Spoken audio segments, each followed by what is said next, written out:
फिजा बुला रही थी कि अब मुझे पुशअप करवा दो। मैंने हिम्मत करते हुए उठ खड़ा हुआ, जिससे मेरा नीचे से साफ नजर आ रहा था। मैं जल्दी से शिजा की तरफ हो गई, जिससे इसने मेरे नीचे देख लिया, लेकिन बोली कुछ नहीं। वो खुद ही मेरे आगे आ गई और मैं दरमियान में बैठ गया और शिजा पुशअप करने लगी। छोटू मियाँ बार बार अलादीन के चिराग के साथ लग रहा था। मेरा तो हाल ही खराब था। दिल कर रहा था अभी इन दोनों को पकड़कर दरवाजा पेंट कर दूं। फिर किसी तरह खुद को काबू किया। शिजा लिजा से ज्यादा खूबसूरत थी। हमें देखकर लिजा की हालत भी खराब थी। एक तो इनका हुस्न ऐसा था जी मक्खन से तराशा हुआ हो, और रंग दूध से भी कम सफेद लगे। मुझे लगा ये दोनों बहनें जाते वक्त तक मेरा कबाड़ा कर जाएंगी। मज़ा तो मुझे भी बहुत आ रहा था। फिर शिजा रुक गई तो लिजा एक्सरसाइज करने के लिए उल्टी लेट गई और मैं ऊपर बैठ गया। वो जब भी एक्सरसाइज करने के लिए अपनी टांगे ऊपर उठाती तो छोटू मियाँ पीछे वाले हिस्से में टकरे मारते। पीछे वाला हिस्सा ऐसे था जैसे मक्खन मलाई हो, बहुत ही सॉफ्ट। पर लिजा थक गई, मैं भी बेहाल हो चुका था। हालत इनकी भी खराब थी। मेरे सब्र का पैमाना अब खत्म हो रहा था। कुछ देर ये खेल और चला तो मैंने इनसे कहा दरवाजा पेंट कर देना था। ये सोचकर मैं बोला आज के लिए इतना काफी है, मुझे अब कुछ काम है। मैं जल्दी से कमरे में भागा। मुझे यूं भागता देखकर दोनों जोर जोर से हंसने लगी। मैं सीधा कमरे में चला गया। मुझे नीचे बहुत दर्द हो रही थी। कमरे में गया तो नाजिया अभी भी कमरे में सो रही थी। मैंने आओ देखा न ताओ देखा, अपने नीचे वाला बास नीचे किया, क्योंकि नाजिया रात बगैर कुछ पहने सो गई थी। जेल लगवाने के बाद मैंने नाजिया को पकड़ा और सीधा किया। नाजिया बेजाग गई। मुझे देखकर बोलने लगी प्लीज मुझे जाने दो, लेकिन इस वक्त मैं कुछ भी सुनने के मूड में नहीं था। इसने खुद को छुड़ाने की कोशिश की, लेकिन मेरे सामने इसकी क्या मजाल थी। मैंने एक हाथ इसके मुंह पर रखा और दूसरे हाथ से अपना निशाना लिया। वो इधर उधर हो रही थी। मैंने इसको धमकी दी कि अगर तुम रुकी नहीं तो मैं बहुत बुरा हाल कर दूंगा। आराम से मुझे दरवाजा पेंट करने दो। बेचारी एक जगह साकित हो गई। मैं थोड़ा सा आगे हुआ तो नीचे वाली जमीन नाजिया की सूखी हुई थी। मैंने इसकी परवाह किए बगैर तूफानी अंदाज में नाजिया की पटरी पर अपनी ट्रेन चलानी शुरू कर दी। कुछ देर बाद नाजिया भी मेरा साथ देने लगी। मुझ पर एक किस्म का जुनून सवार था। मेरी ट्रेन की स्पीड तूफानी थी। इस वजह से कुछ ही देर में नाजिया की ट्रेन स्टेशन पर पहुंच गई। अब वो निढाल हो गई। मुझे ऐसा लग रहा था जैसे इसमें जान ही ना हो।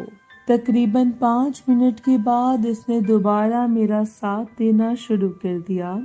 नाजिया मिन्नत करने लगी मुझे छोड़ दो, लेकिन मैं कोई बात ना सुन रहा था।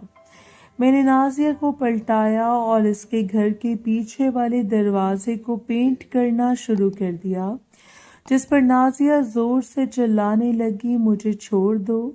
लेकिन मैंने जुनूनी अंदाज में 2 ही धक्कों में छोटू मियाँ को इसके पीछे वाले दरवाजे से पूरा घर के अंदर दाखिल कर दिया। मैं दरवाजा पेंट करने में इतना माहिर और इतना ताकतवर हो चुका था कि मेरे सामने कोई टिक जाए ये किसी के मजाल नहीं थी। कुछ दिन पहले मैं एक आम सा इंसान था, लेकिन अब मैं कुछ और ही बन चुका था। मेरा दिल कर रहा था कि मेरी ट्रेन किसी तरह स्टेशन पर पहुंच जाए, लेकिन मेरा स्टेशन अभी काफी दूर था। मुझे ट्रेन तूफानी स्पीड के साथ चलाते हुए 20 मिनट हो चुके थे और फिर मैंने देखा कि मेरा स्टेशन करीब आ गया और चंद सेकंड के बाद मेरी ट्रेन स्टेशन पर पहुंच गई तो ताली की आवाज, वाह यहाँ तो पूरी अय्याशी हो रही है। फिर खिड़की खुली थी और इस बार सरदार मौजूद था। सरदार की आवाज सुनकर नाजिया जोर से रोने लग गई कि सरदार साहब मुझे बचाओ वरना ये मुझे जान से मार देगा। तो सरदार बोला कुछ नहीं होता तुझे, कोई थप्पड़ या जूते या डंडे थोड़े ही मार रहा है। जब सरदार ने ये कहा तो मुझे कुछ हौसला हुआ और ना मैंने आवाज सुनकर सोचा आज तो गया काम से बेटा। बेचारी मेरी शिकायत लगाकर समझ रही थी कि अभी जैसे मुझे फांसी की सजा हो जाएगी। सरदार चला गया तो मैं बोला पड़ गई ठंड, अब मैं तेरी और बैंड बजाऊंगा। तो वो रोने लग पड़ी। मैंने कहा अच्छा सॉरी, रात को कुछ ऐसा खा लिया है कि मुझ पर मेरा कंट्रोल नहीं रहा। बोली सच में यार, वरना मैं इतना पागल लगता हूँ। बोली देखने में तो बहुत मासूम लगते हो और दरवाजा पेंट जानवरों से भी जालिम करते हो। मैंने फिर इसको जेल लगाई। बोली इसने तो कमाल कर दिया था, मेरी दर्द खत्म हो गई थी। मैं बोला फिक्र न करो। फिर खुद भी नहा धोकर तैयार हुआ तो सरदार बोला कि मरी और नारायण का गान चलना है, सैर के लिए तैयार हो जाओ। मैं बोला ठीक है। जल्दी से अपनी पैकिंग की और बाहर निकला। सब लोग नाश्ता कर चुके थे और अपनी पैकिंग कर रहे थे।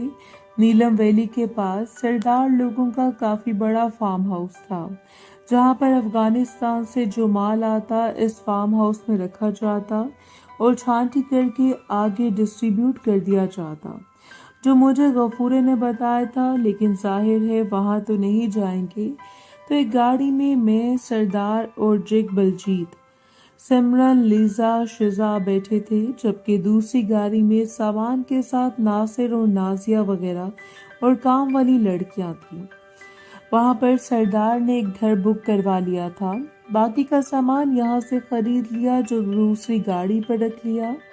हम पिंडी से तकरीबन 4 घंटे में मड़ी पहुंचे, जहाँ पर सरदार ने घर लिया था। मैंने यहाँ के बारे में सुना बहुत था, ख्वाहिश भी बहुत थी जो अब पूरी हो रही थी। खैर सफर की वजह से काफी थक गए, लेकिन दिलकश नज़ारों की वजह से दिल बेचैन था। मौसम भी बहुत अच्छा था। ऊपर से सारा रास्ता मुझे लेजा तंग करती आई थी। मैं भी सोचा कर लो जितना तंग करना है, एक बार नीचे आओ, नानी याद दिला दूंगा। हम मरी पहुंचे तो सफर और भूख से बुरा हाल था, इसलिए नासिर जल्दी से बाहर से खाना लाया जो सबने खाया और कुछ देर रेस्ट की। फिर बाहर निकल पड़े घूमने फिरने। लड़कियों ने शॉपिंग की, मैंने भी सैर के लिए एक खूबसूरत सा लिबास खरीदा। सरदार और जैक और बलजीत शाम को बोतलों के चुस्के लेते रहे। लड़कियां भी इंजॉय करती रहीं, यहाँ तक कि लिजा और शिजा और सिमरन ने भी बोतलें पी, जो इनके लिए मामूली बात थी। सरदार ने मुझे भी बोला पी लो। मैं बोला नहीं सरदार, इस चीज से मुझे दूर ही रखो। रात तक बोतलों से शुगल करते रहे। मैं थोड़ी देर बाहर अकेले घूमने चला गया। मुझे एक झरना देखा जहां से साफ पानी गिर रहा था। मैंने अपनी शर्ट उतारी और नहाने लग गया। कुछ देर पानी में बैठा रहा। मुझे इतना सुकून मिला कि एकदम फ्रेश हो गया। वापस आकर रूम में घुस गया और सोने की कोशिश करने लगा, क्योंकि यहाँ का माहौल ही रोमांस वाला था और इधर मार्केट्स में लड़कियां ऐसे घूम रही थी जैसे पिंडी में भी नहीं थी। बहुत ही ओपन माहौल था। ये एक टूरिस्ट प्लेस थी, इसलिए शायद मुझे भी सोए हुए कुछ ही देर हुई थी कि अचानक कोई मेरे बिस्तर में घुसने लगा। मेरी नींद भी कच्ची थी, फौरन आँख खुल गई। ये कोई और नहीं लिजा थी, जो इस वक्त नशे में धुत थी और मुझे साथ लगाने की कोशिश कर रही थी। पहले तो मैंने उसको रोकने की कोशिश की, लेकिन फिर मेरा दिल भी बेईमान हो गया, क्योंकि वो थी ही बहुत खूबसूरत। ऊपर से अंग्रेज मक्खन से तराशा इसका बदन था। मैंने इसको पकड़कर खींचा तो वो कई पतंग की तरह मेरे ऊपर आ गई। मुझे बोली मिस्टर आफ्ताब, मुझे तुमसे प्यार करना मांगता, मुझे तुम बहुत पसंद हो। मैंने इसको घुमाकर बेड पर लिटाया और ऊपर ही लेट गया और फ्रेंड वाला काम करने लगे और दोनों एक दूसरे में खो गए। मैं से टूटा जैसे कि कभी छोड़ूंगा नहीं और जी भरकर फ्रेंड वाला काम किया।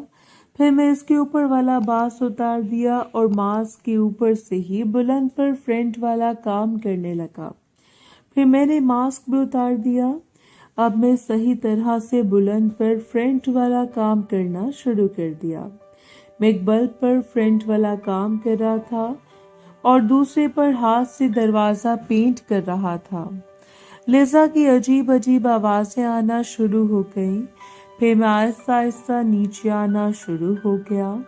मैं बड़ी महारत के साथ फ्रंट वाला काम करता हुआ नीचे आ रहा था और अपनी मंजिल की तरफ रवा दवा था। फिर मैं अपनी मंजिल खजाने पर पहुंच गया जहां से पानी ऐसे बह रहा था जिसे आबशार से बहता है। फिर मैंने इसका नीचे वाला बांस नीचे कर दिया जिसमें इसने भी मेरी मदद की। खजाना ऐसा था जैसे गुलाब की पंखुड़ियां जुड़ी हुई हों। मैंने देर ना करते हुए और गुलाब के अर्क को पीना शुरू किया। मैं बड़ी महारत के साथ लॉलीपॉप वाला काम कर रहा था। लिज़ा अपने हाथों से मेरे सर को दबा रही थी और मेरा साथ दे रही थी। मोहतरम नाज़रीन और सामीन, इस कहानी का बाकी हिस्सा अगली आने वाले वीडियोस में पेश किया जाएगा। अगर आपको ये वीडियो अच्छी लगी तो वीडियो को लाइक और हमारे चैनल को सब्सक्राइब जरूर करें। शुक्रिया।